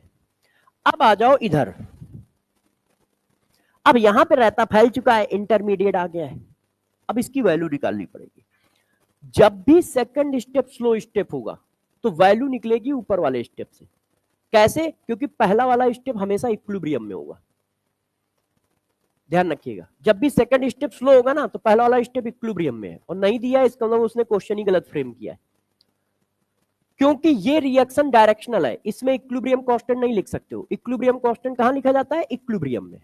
तो पहली रिएक्शन इक्विलिब्रियम है, तो हम इसका इक्विलिब्रियम कांस्टेंट निकाल देते हैं। कैसे, ऐसे देखो, equilibrium constant equal to concentration of product, product कितना है देखिए जरा, अच्छा ये ठीक है, concentration of product, concentration of reactant. अब इससे इंटरमीडिएट की वैल्यू आ गई, ये देखो,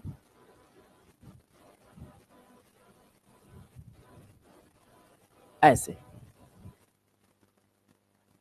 अब इंटरमीडिएट की वैल्यू जाके वहां फिर से डाल दो इस इक्वेशन में, तो अब हमने डाल दी, तो देखो रेट ऑफ रिएक्शन कैसे आ गया, रेट ऑफ रिएक्शन आ गया के equilibrium O3 divided by O2 into O3।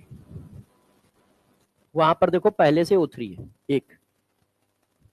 अब जरा देखो, इसको थोड़ा समराइज करें, तो ये ऐसे आ गया, देखो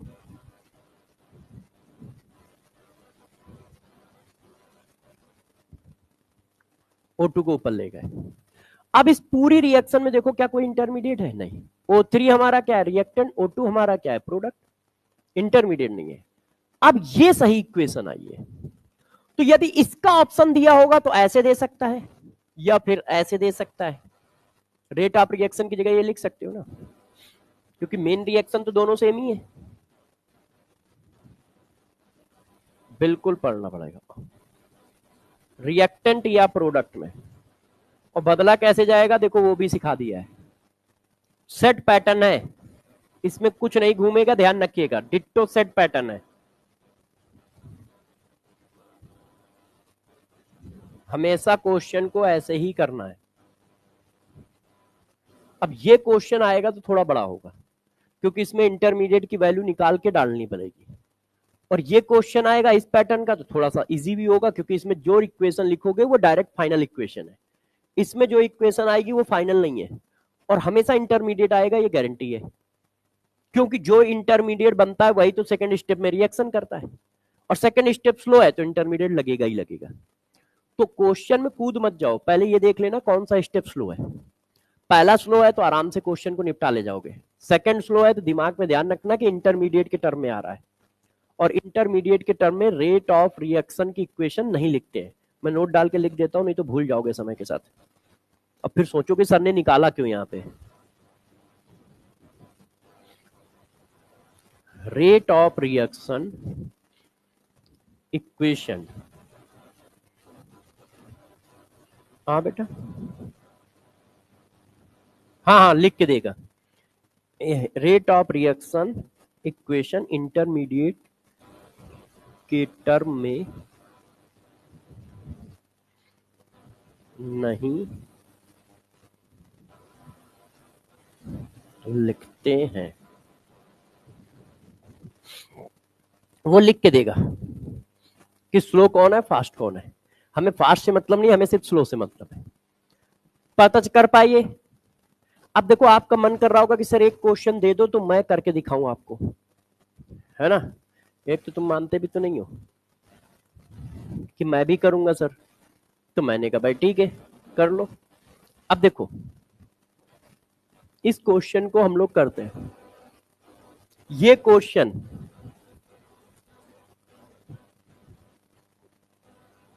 एनसीईआरटी में या पेपर में आया हुआ है या एनसीईआरटी में दिया है, अब मुझे इतना याद नहीं है, कहीं एक जगह है ये। देखो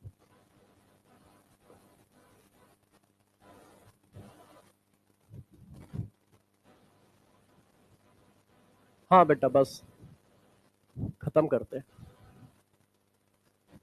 मेरा भी टाइम हो गया। अच्छा है 15 मिनट। अच्छा अरे वाह यार।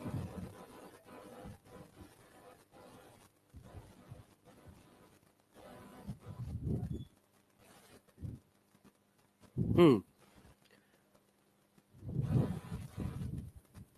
ओ आप पूछा क्या है ये तो लिख दे।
बताइए।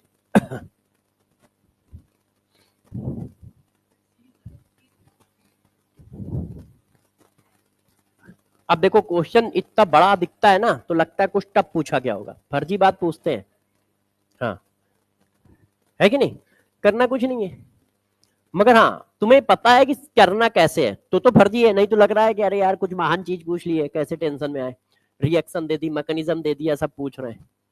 तो पहला स्टेप स्लो है, तो पहले स्टेप के हिसाब से निकालना है। क्या करोगे, स्लो स्टेप चेक किया, पकड़ में आ गया, उसका क्या करोगे, रेट ला एक्सप्रेशन लिखोगे। तो भाई मैंने उसका रेट ला एक्सप्रेशन लिख दिया,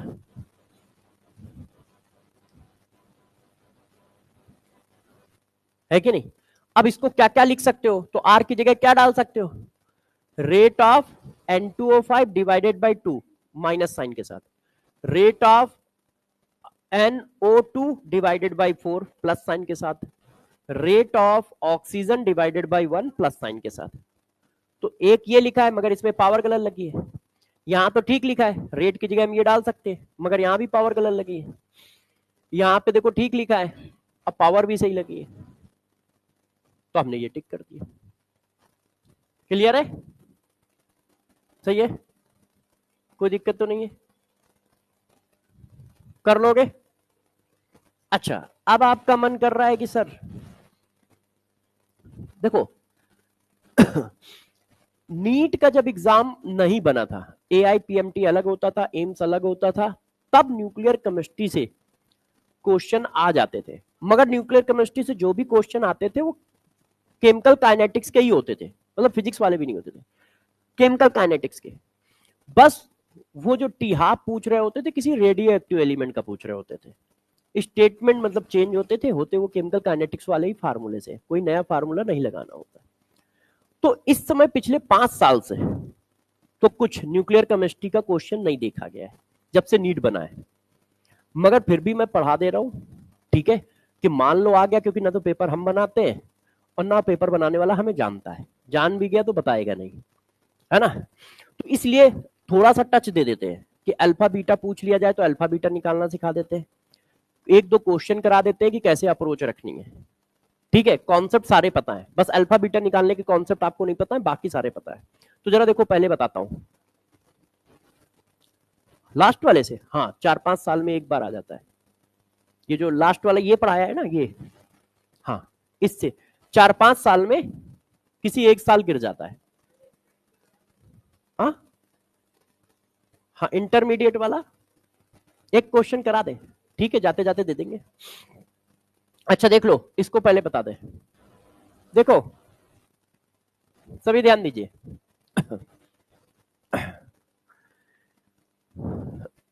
ये एक एटम है, ठीक है। अब गौर सुनिए, एटम में ये न्यूक्लियस है, ठीक। अब देखो, यदि मैं किसी एटम का रिप्रेजेंटेशन पूछूं तो आप क्या लिखते हो, और किसी आयन का रिप्रेजेंटेशन पूछूं तो आप क्या लिखते हो। जैसे मैंने कहा यार हीलियम एटम का रिप्रेजेंटेशन बताओ, तो आप लिखते हो 2He4, है कि नहीं। अच्छा, जबकि हीलियम एटम का मतलब ये हुआ, ये इसका न्यूक्लियस और ये इसके 2 इलेक्ट्रॉन। मैंने कहा अल्फा पार्टिकल का रिप्रेजेंटेशन बताओ, तो भी आप यही लिखते हो ऐसे, जबकि रिप्रेजेंटेशन सेम है, और जबकि ये क्या है, दोनों इलेक्ट्रॉन निकल गए हैं तो 2 पॉजिटिव चार्ज है, मतलब ये चीज है, मगर दोनों का रिप्रेजेंटेशन सेम आ रहा है। तो गौर समझिए, एटम का रिप्रेजेंटेशन हो या उसके न्यूक्लियस का रिप्रेजेंटेशन हो, दोनों का रिप्रेजेंटेशन सेम होता है। उसका रीजन है क्योंकि हम हमेशा न्यूक्लियस को रिप्रेजेंट करते हैं, एटम में जो इलेक्ट्रॉन होता है उनको रिप्रेजेंट ही नहीं करते, क्योंकि हमारा रिप्रेजेंटेशन ये होता है। अब इनमें इलेक्ट्रॉन है नहीं, जेड की वैल्यू पी के बराबर होती है, इसकी वैल्यू पी प्लस एन के बराबर होती है, तो इलेक्ट्रॉन आए या जाए रिप्रेजेंटेशन में कोई फर्क नहीं पड़ता है। इसी वजह से अल्फा पार्टिकल का वही रिप्रेजेंटेशन है जो हीलियम एटम का है। और अब हम आ गए हैं न्यूक्लियर केमिस्ट्री में, तो आपको पता ही है केमिस्ट्री वालों को एक बहुत बड़ी बीमारी होती है नए नए नाम रखने की। तो यहां न्यूक्लियस का नाम रखा जाता है न्यूक्लियाइड। यहां ना न्यूक्लियस कहते हैं ना एटम कहते हैं, वो न्यूक्लियस की बात कर रहे होते हैं, क्योंकि हम फिजिक्स में चले गए, केमिस्ट्री में नहीं गए, है ना। तो अब हम फिजिक्स में आ गए, तो हम उसके न्यूक्लियाइड की बात कर रहे होते हैं, तो हम बार बार न्यूक्लियाइड लिखेंगे, चाहे वो एटम हो चाहे वो आयन हो। तो पहली बात, न्यूक्लियाइड का मतलब समझ लेना कि एक तरह की एटम की ही बात चल रही है, और अलग कुछ नहीं होगा। न्यूक्लियस को यहां न्यूक्लियाइड कह रहे होंगे कि हाँ एक न्यूक्लियाइड है जिसमें इतने प्रोटॉन इतने न्यूट्रॉन है, तो तुम टेंशन में आ जाओ, ये कौन सी नई बीमारी आ गई, है ना। वैसे फिजिक्स में जाओगे तो वहां यही नाम यूज होगा, न्यूक्लियाइड न्यूक्लियाइड न्यूक्लियाइड, ठीक है, मॉडर्न फिजिक्स में। अभी आगे पढ़ाया जाएगा आपको। अच्छा, मॉडर्न फिजिक्स हो गई है, हाँ, तो वहां यूज तो हुआ होगा, तो हो सकता है फिजिक्स में ना आता। मैंने जो बुक पढ़ी है वो है वैसे फिजिक्स की बुक, एक आर्थर बाइजर नाम की बुक आती है, फिजिक्स के साइंटिस्ट है वो, फिजिक्स की बुक है। मॉडर्न फिजिक्स तो हमारे यहाँ तो एटॉमिक स्ट्रक्चर है इतना सा, जितना पूरा मॉडर्न फिजिक्स है उतना वो एटॉमिक स्ट्रक्चर है। तो एटॉमिक स्ट्रक्चर जब तक कोई नहीं पढ़ा पाएगा जब तक फिजिक्स ना आती हो, वो तो फर्जी तो पढ़ा दोगे, मगर यदि नॉलेजेबल पढ़ाना है कि हाँ कुछ सही तरह से एक्सप्लेन करना है तो फिजिक्स आनी जरूरत है, क्योंकि वो पूरा फिजिक्स का चैप्टर है। भाई पोटेंशियल एनर्जी की बात कर रहे हो, कैसे बताओगे पोटेंशियल एनर्जी, तो फ्रेम ऑफ रेफरेंस पे डिपेंड करती है, तो बताना पड़ेगा ना कि इनफाइनाइट में जीरो लेके बैठे हो इसलिए आंसर फार्मूला ये आ रहा है, बहुत सारी चीजें होती है। चलो, तो गौर समझना, तो यहां वो न्यूक्लियाइड न्यूक्लियाइड चिल्ला रहे होंगे, अपने को कोई फर्क नहीं पड़ता है, न्यूक्लियस को ही हम लोग क्या यहां बोल रहे होंगे, न्यूक्लियाइड बोल रहे होंगे। तो न्यूक्लियाइड का रिप्रेजेंटेशन क्या होगा, डिट्टो यही होगा। ये इतनी बात हो गई, छोटे छोटे टर्म है, इतनी बात हो गई। अब क्या होता है, ये जो न्यूक्लियाइड होता है इसकी स्टेबिलिटी की बात करते हैं कि stability of nuclide. Stability of nuclide का मतलब आप समझ गए, स्टेबिलिटी ऑफ न्यूक्लियस। अब कौन सा न्यूक्लियाइड स्टेबल होता है कौन सा नहीं, वो बताता है N/P रेशियो। N मतलब न्यूट्रॉन, P मतलब प्रोटॉन। यदि N/P रेशियो की वैल्यू 1 से लेके 1.5 के बीच में, तो ये स्टेबल न्यूक्लियस है। ये स्टेबल न्यूक्लियाइड है। और यदि ये वैल्यू ग्रेटर देन 1 है, 1.5 है, या लेस देन 1 है, तो ये अनस्टेबल है। यदि कोई क्वेश्चन ऐसा आ जाए कि इनमें से कौन सा न्यूक्लियाइड अनस्टेबल है, तो इसका मतलब तुम्हें ये रेशियो निकालना है। 1 से 1.5 के बीच में आ रहा है तो स्टेबल है, 1.5 से बड़ा आ गया तो अनस्टेबल है, और 1 से छोटा आ गया तो अनस्टेबल है। अब अनस्टेबल है तो ये अपने को स्टेबल करता है। स्टेबल करने के लिए क्या करता है? इमिशन करता है, इमिशन ऑफ, ठीक है, particles and form stable nuclide.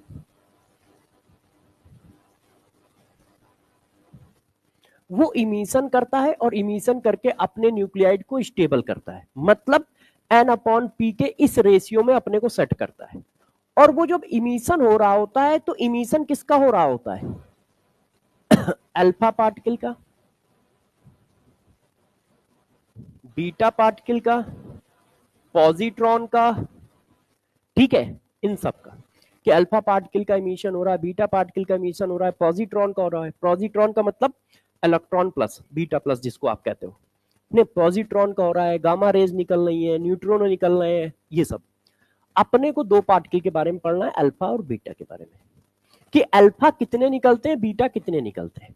तो जरा गौर समझिए, जब भी कहीं अल्फा के पार्टिकल निकालने के बारे में बोला जाए तो नंबर ऑफ अल्फा पार्टिकल, जे में अभी इससे क्वेश्चन आता है, नीट में खत्म हो गया, 4-5 साल से नहीं आ रहा है। देखो, number of alpha particle delta A divided by 4, मतलब एटॉमिक मास नंबर का डिफरेंस डिवाइडेड बाई 4। क्या है ये? एटॉमिक मास नंबर का डिफरेंस। वैसे मैंने अपने जमाने में ये 9th या 10th में पढ़ा था या 11th में पढ़ा था। एटॉमिक मास नंबर का difference divided by 4, alpha particle निकल आएंगे।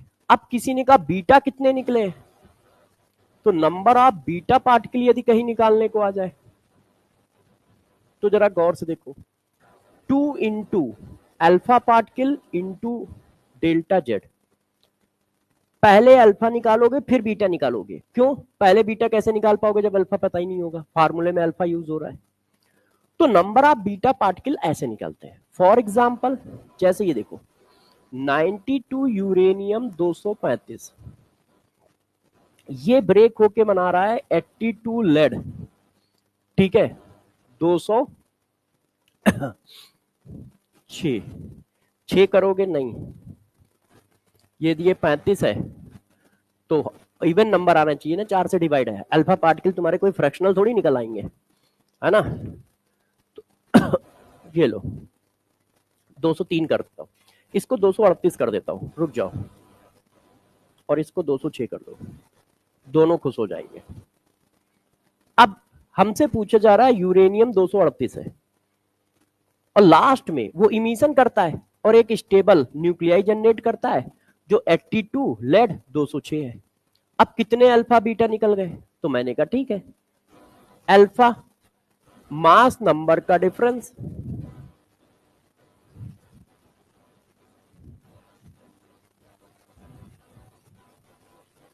आठ आ गया, बीटा 2 इंटू, अब डेल्टा जेड कितना है, 10, तो ये कितना हो गया,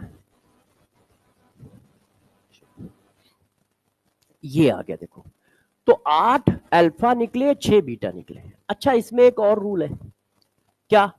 कि जब नया न्यूक्लियाइड बनेगा तो पीरियोडिक टेबल में उसकी लोकेशन भी चेंज हो जाएगी, है कि नहीं?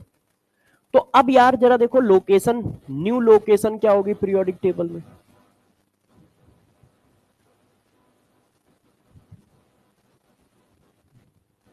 देखो, जब आप लेफ्ट टू राइट चलते हो तो एटॉमिक नंबर इंक्रीज कर रहा है ना, ऐसे चल रहा है तो एटॉमिक नंबर इंक्रीज करता जाता है।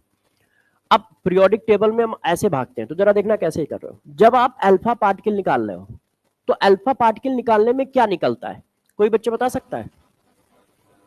अल्फा पार्टिकल जब निकलेगा तो क्या निकलेगा?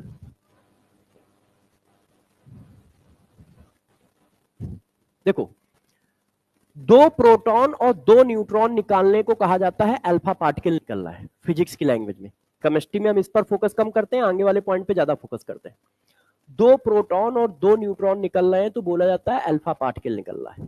ठीक है, अब दोनों चीजें आपने अभी बताया, ए में दोनों काउंट होता है, इसीलिए आप केमिस्ट्री में ये लिखते हो कि एटॉमिक मास में 4 की कमी और एटॉमिक नंबर में 2 की कमी आती है जब एक अल्फा पार्टिकल निकलता है। हाँ बेटा, हाँ कुछ बता रहे हो, है कि नहीं? ठीक है, इतनी बात। भाई ये क्या है, P प्लस एन क्या है, ए कितना हो गया 4, और P क्या है, Z एटॉमिक नंबर, तो नंबर में कितने कमी आई 2, क्योंकि ये निकल रहा है। तो 2 प्रोटॉन और 2 न्यूट्रॉन निकाले तो मास नंबर के हिसाब से 4 निकाल दिए, और प्रोटॉन के नंबर क्या है, एटॉमिक नंबर, तो एटॉमिक नंबर के हिसाब से 2 निकाल दिए। तो जब तुमने 2 प्रोटॉन कम कर दिए तो उसका एटॉमिक नंबर 2 कम हो गया। अब 2 कम हो गया तो इधर बढ़ रहा है तो इधर कम हो रहा है, तो इसका मतलब लेफ्ट साइड में शिफ्ट हो जाओगे, कितना, 2 यूनिट। 2 यूनिट क्यों, हाइड्रोजन 1 होता है, हमारा ग्रुप नंबर 1 है, हीलियम 2 होता है, ग्रुप नंबर 2 है, ठीक है, बेरिलियम 3 होता है बैलेंस में, ग्रुप नंबर 3 है, मतलब 13 है ना, या तो 13 बोल लो या 3 बोल लो। तो इसका मतलब क्या है इसका मतलब क्या है कि जब 2 यूनिट की कमी हुई तो 2 यूनिट हम पीछे आ गए।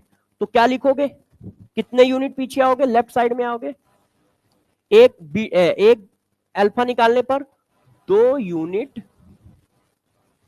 2 यूनिट लेफ्ट साइड, ये टी है, लेफ्ट साइड में शिफ्ट करना है। कितने यूनिट शिफ्ट करोगे, 2 यूनिट शिफ्ट करोगे। अच्छा, ये रूल एफ ब्लॉक पे नहीं लगेगा, एफ ब्लॉक जो है पीरियड वाइज डिवाइड ही कहां है, वो तो सीधा ग्रुप वाइज डिवाइड है। लेंथेनाइड सीरीज है, एक्टिनाइड सीरीज है, और वो एक ही ग्रुप में प्रेजेंट है ना।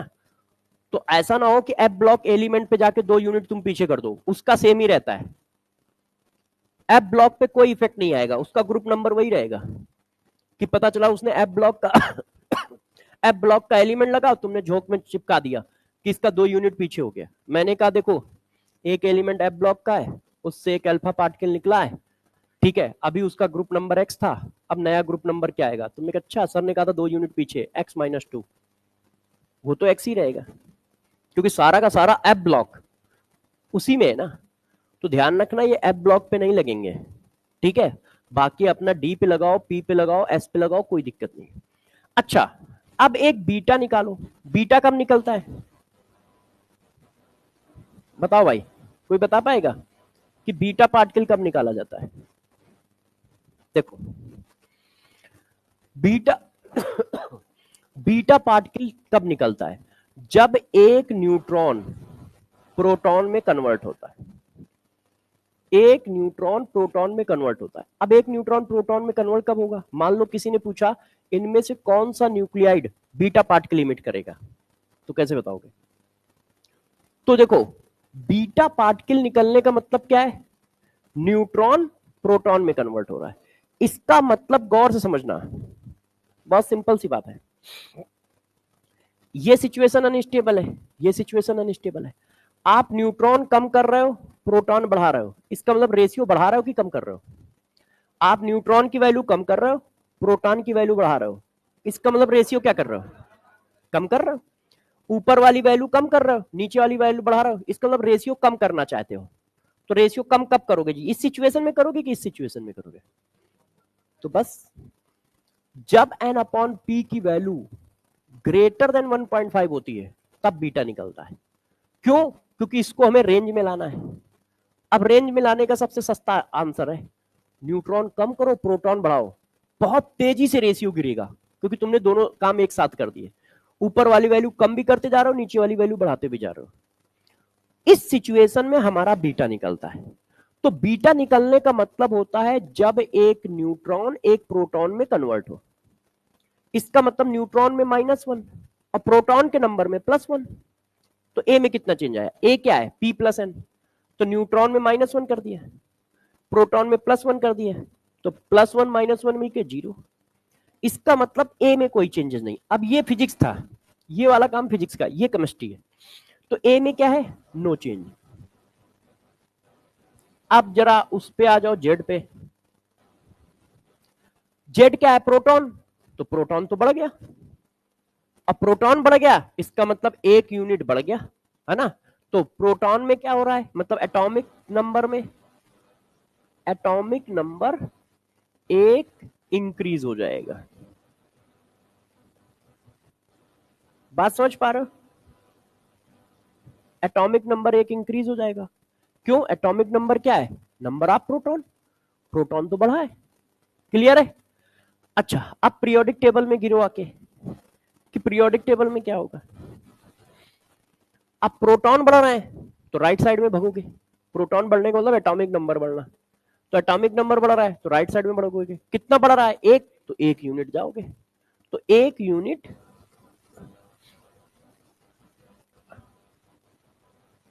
राइट साइड शिफ्ट करना है। ठीक है, बात समझ पाए? ये भी एफ ब्लॉक पर वैलिड नहीं है। तो ये कोई भी रूल यूनिट वाला एफ ब्लॉक पे नहीं लगेगा क्योंकि एफ ब्लॉक एक ही ग्रुप में है।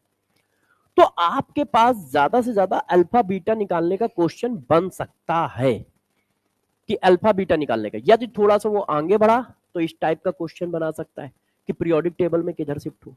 अब देखो, बस आप मुझे 1 सेकंड और दे दो, मैं कुछ क्वेश्चन आपके लिए इसीलिए लाया हूं। ये आप होमवर्क में करोगे, इसका आंसर देख लेना, शायद 2 ऑप्शन सेम है जहां तक मुझे याद है। ये देखो यहाँ पे गड़बड़ है ना? अब मैं जो कराना चाहता हूं पहले मैं वो करा दूं।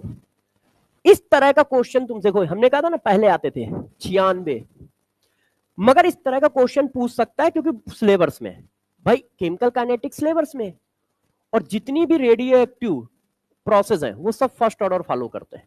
तो अब जरा देखो, इस तरह का पूछ सकता है, मगर इस तरह का क्वेश्चन पूछ भी लेगा तो तुम्हें पहले से सब कुछ आता है। पढ़ना, 1 माइक्रोग्राम, ठीक है, of radioactive sodium with a half life period इतना, टी हाफ भाई का दिया हुआ है 15 आवर, ठीक है, inject into living system of a biosis, ठीक है, how long will it take for the radioactivity to fall 25% of initial value.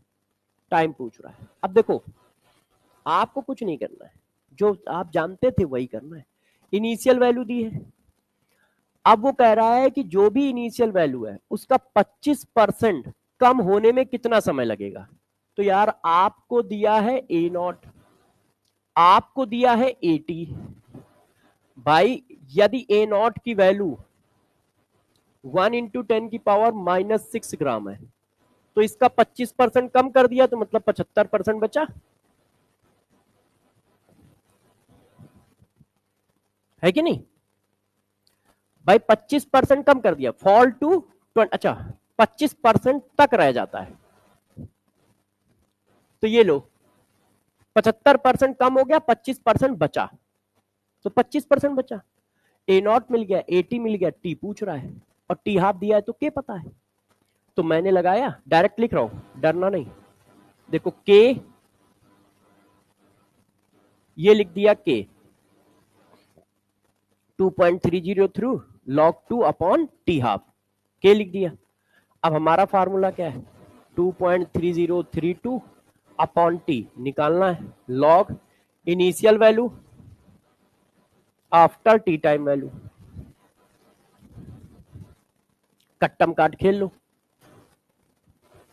log 2 की वैल्यू डायरेक्ट डाल दें। अब देखो ये भी कट्टम काट हो जाएगा, मैं डायरेक्ट लिख दे रहा हूं, ये 100 हो गया और ये 25 चौको 100, ये तो कट ही गया। अब आप सॉल्व करके टी की वैल्यू निकाल लोगे। तो रेडियो एक्टिव से क्वेश्चन आने का मतलब वो क्वेश्चन की लैंग्वेज रेडियो एक्टिव एलिमेंट से चालू कर देंगे। तो इस तरह के क्वेश्चन के सारे कॉन्सेप्ट आपको पता है, बस लैंग्वेज वो क्या है, रेडियो एक्टिव वाली हो जाएगी। बात समझ पा रहे हो कैसे करना है, कर लोगे? अच्छा तुम कह रहे हो तो एक क्वेश्चन और दे देते हैं, नहीं तो मैं ना कहता। और ये सब पहले आते थे, देखो 2095 का ये भी है, अब 7-8 साल से कोई नहीं आता है। हाँ सोच लो, half life period of radio, मगर मना कोई नहीं कर सकता क्योंकि within the syllabus concept है, बस लैंग्वेज उसने रेडियो एक्टिव को यूज कर लिया। Half life period of radioactive C14 is इतना, टी हाफ आपको दिया है। In how many years 200 milligram of C14 will be reduced to 25 milligram. Ditto वही फार्मूला वही क्वेश्चन, ए नॉट आपको दे रखा है, एटी ये है, टी हाफ दिया है, हाउ लॉन्ग पूछ रहा है, टी पूछ रहा है। आप चाहो तो इस क्वेश्चन को बहुत इजी तरीके से भी बना सकते हो, उसको भी बना सकता था मैं बिना पेन चलाए, देखो बता दूंगा इसको उसको दोनों। देखो 200 है क्योंकि जो वैल्यू है वो मल्टीपल में है, एक टी हाफ चलोगे 100 हो जाएगी। जितने भी रेडियो एक्टिव दिखे हैं वो सब फर्स्ट ऑर्डर को फॉलो करता है, तो फर्स्ट ऑर्डर का टी हाफ तो फिक्स होता है। एक बार और टी हाफ चलो, एक बार और टी हाफ चलो, मतलब यहां से यहां पहुंचने में 3 टी हाफ खर्च हो रहा है। टी हाफ की वैल्यू दी है, 3 का मल्टीप्लाई कर दो, तो जो भी आ रहा है आ गया। अच्छा इस क्वेश्चन को भी ऐसे निपटा सकते थे, देखिए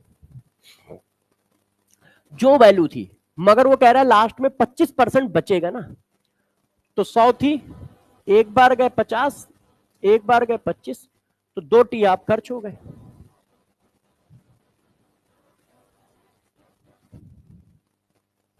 कोई आंसर है? बस खत्म हो गया, ये नहीं करना है। मगर मान लो वो डाटा मल्टीपल में नहीं देगा तो करना पड़ेगा ना, ठीक है। और जनरली मल्टीपल में देगा, नीट है तो मल्टीपल में देगा।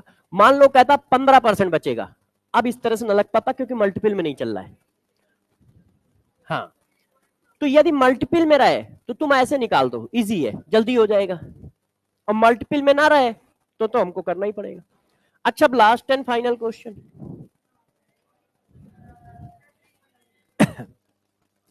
तो केमिकल काइनेटिक्स खत्म है, एमपीएस और आरपीएस इसलिए नहीं मिल पा रहा है क्योंकि देखो काम आप काम कर रहे हो, हम कर रहे हैं। वेदांतु में आज छुट्टी है, कल भी बहुत लोग छुट्टी पे थे, इसकी वजह से कोई ऑपरेटर नहीं है जो एमपीएस और आरपीएस वाली फाइल बना के मेरे पास तक भेज सके, तो वो कल मिलेगी केमिकल काइनेटिक्स की, वो क्या मिलेगी, कल मिलेगी। इसी वजह से आप लोगों का ध्यान होगा टेस्ट नहीं हुआ है कल 10 बजे, मैंने कहा था टेस्ट दूंगा, वो बन के मेरे पास आया ही नहीं, क्योंकि 2 दिन कल लोग छुट्टी पर हैं, आज भी लोग छुट्टी पे हैं, तो कल मिलेगा।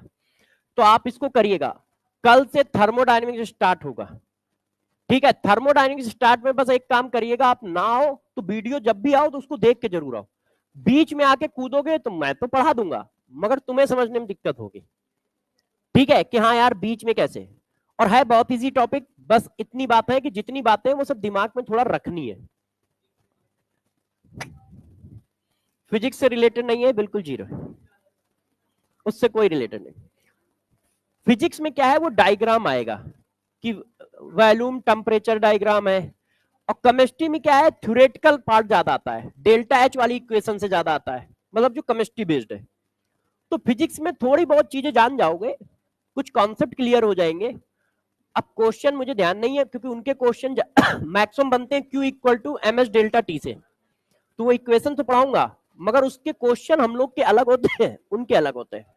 वैसे बता दूंगा, काफी कुछ आ जाता है। हाँ।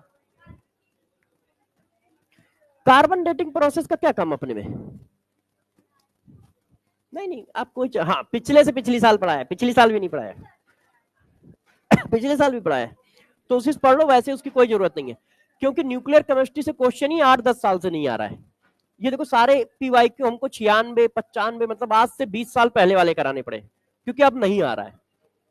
अब ऐसे कहोगे तो करा देंगे, छोटी सी चीजें बता देते हैं तो अभी करा देते हैं। अब माहौल बिगड़ गया, जब अगली क्लास में आऊँ ना तो बता देना, 5 मिनट में बता दूंगा, क्योंकि आप कोई बैठेगा नहीं।